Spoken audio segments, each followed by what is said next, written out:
My name is Elisa Ferracane, and I graduated from UT in 2020 from the Department of Linguistics, and I have a specialty in computational linguistics.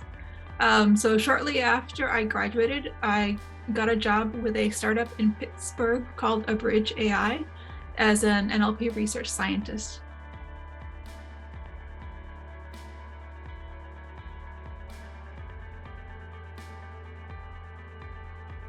So I had kind of an interesting path during my PhD. I started out in one direction, focusing on information extraction in healthcare documents. But then after the first year, I completely switched gears. I have a more linguistic focus. And by the time I graduated, I was definitely very interested in conversations and understanding conversations in general. And then that's when I found out about this startup called Abridge. And what they do is they actually record, transcribe medical conversations.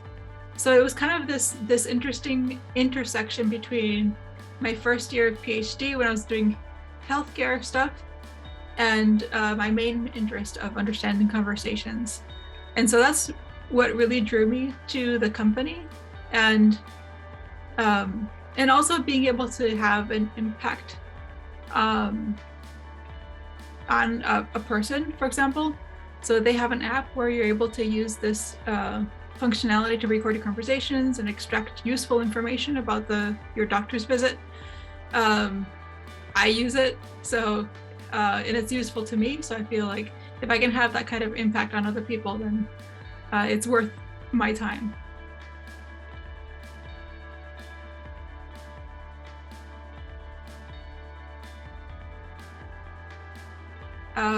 Try to do lots of internships to start creating and nurturing your networks. And that kind of leads towards the career path. And then this is advice that I picked up in my prior job. So before I pursued a PhD, I was actually a software developer. So I had been through this path of job seeking. And what I realized from those experiences is that it's really important to focus on the people that you're going to be working with on a day-to-day basis. So if you think that you can work well with them, then that's a good indicator that you should go with that job or that career.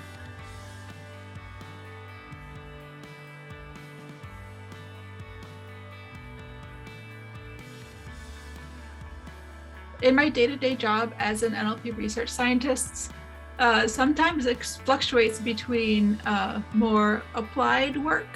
So maybe what you would associate more with an machine learning engineer, perhaps. And some part of the day, it might be more focused on research, doing literature reviews, for example, trying out models and seeing how they do on our data. And because we're a startup, you can kind of, you have a lot of flexibility in what you want to get involved in. So I am also looking at what's going on with the product or what's going on with marketing. You can kind of take a peek at what's going on all the different aspects of the company.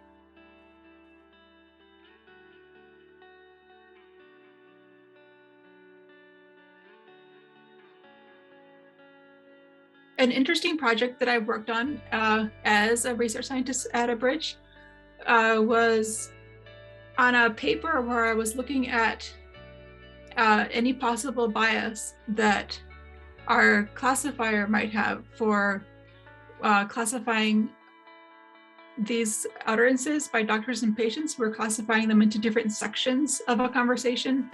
So whether they're talking about symptoms or they're talking about the plan of care, like for example, oh, you have to go take these medications or get an appointment. So understanding how well our classifier can do across different demographic populations. And so we have metadata for all these conversations that gives us information about socioeconomic status and other demographic information, so that I was able to do this comparison and see if our classifier is significantly worse or significantly better for different population groups. So I was able to find that there are some statistically significant differences. And I did some more analyses, some linguistic analyses that I was able to trace back to the actual conversation, the semantic content of the conversations. So what's happening is maybe this one population is going a lot to this certain type of doctor. And so they're talking about blood tests a lot. And so if the model does really well about learning that specific doctor conversations about blood tests and blood type. But then for the less common visits to maybe a more specialized doctor, the model doesn't do as well. And so it turns out that it was mostly attributable to the actual visit, the medical visit type versus the specific demographic population. And so this was a great use of starting from the basics of machine learning, doing statistical significance tests, and then looking at word frequencies, word distributions, and then also looking at different model results and being able to compare them. So that was kind of they kind of ran the gamut of different spots that I was able to apply my knowledge.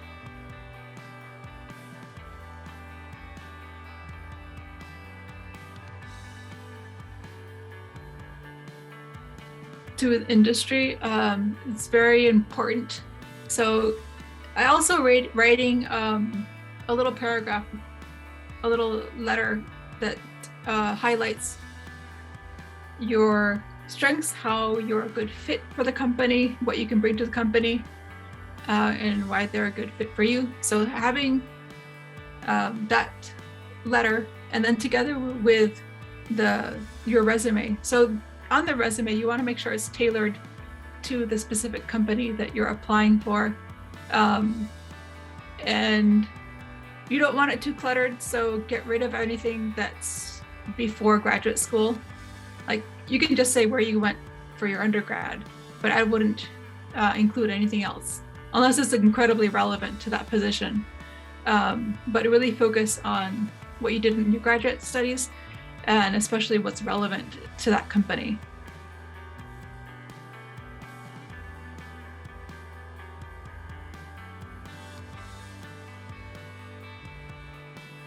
Okay, so if I were on a hiring committee in my company and I was looking at a candidate coming out of a graduate program, I would definitely look for signs of flexibility.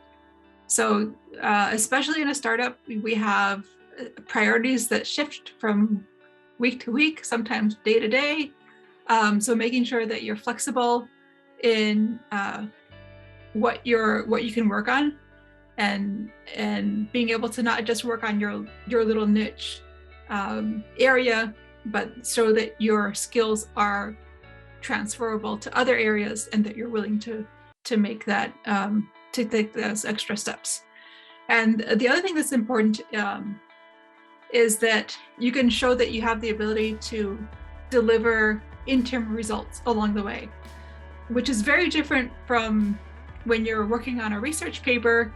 You can spend months, sometimes years, and then it's only at the end of your 1 or 2 years, or even you could say at the end of your 5 years when you produce your dissertation, that you have a result.